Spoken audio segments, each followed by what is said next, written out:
afternoon, welcome back to Colossians. Today we're going to think about verses 6 to 8 of chapter 1, and you can follow along on the screen.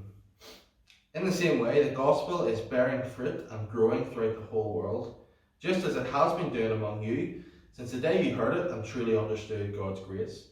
You learned from Epaphras, our dear fellow servant. He is a faithful minister of Christ on our behalf, and he also told us of your love in the Spirit.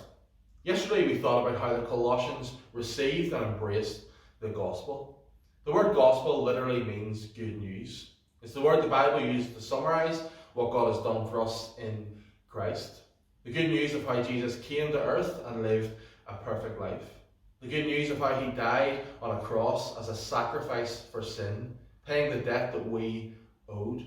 The good news of how he then rose victorious from the grave, defeating death.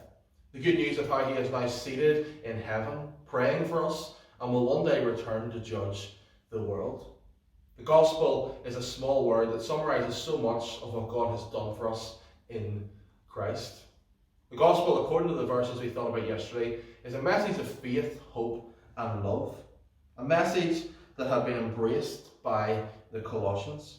According to verse 7, they first heard the gospel from a man called Epaphras, who we don't know much about, but we're told in these verses that he was a faithful minister of Christ. He shared the gospel, the Colossians believed it, embraced it, and it began to bear fruit and grow in their church community. Not only that, but in verse 6, we're told that the gospel grew and started to bear fruit throughout the whole world. The gospel spread around the world really quickly. Lots of people came to faith, and the church grew really, really quickly. And throughout history, nothing has been able to stop the gospel from advancing. Nothing has been able to stop the gospel from bearing fruit or growing throughout the world. People have tried all sorts of things, but nothing has been able to stop the gospel.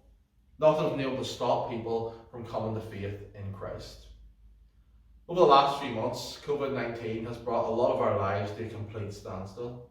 Schools have shut, businesses have closed, sporting and music events haven't happened, and it's even impacted our TV and film as filming has been stopped and shows have been delayed. But let me tell you this, the gospel has not been delayed, the gospel has not been stopped, and the gospel has not stopped growing throughout the world. Even in this time, technology has allowed churches to engage with lots of different people.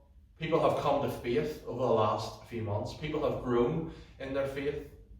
God has continued to advance his purposes throughout the world.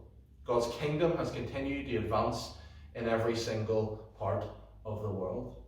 And I wonder how God has been at work in your life over the past few months. Maybe like many, you find it hard without the usual support of programs and church and other people around to encourage you in your faith.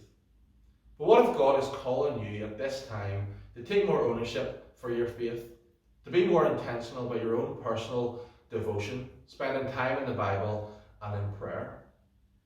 What if God is encouraging you to make local church and church services a priority now that we're able to meet again?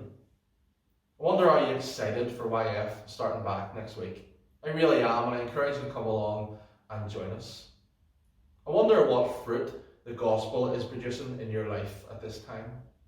When the Bible talks about fruit, it's referring to the outward signs of inward change. So the things we see on the outside because of what God is doing on the inside. You might think of the fruit of the Spirit, for example, that's listed in Galatians chapter 5. Can you sense more of that in your life at this time?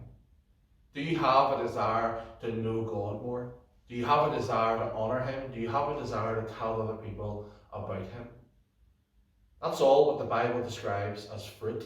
And when we understand and believe the gospel, it always produces fruit in our lives. Thank you so much for watching today. Praying for you as you wrestle with these questions and as you continue to go through the letter of Colossians. See you tomorrow.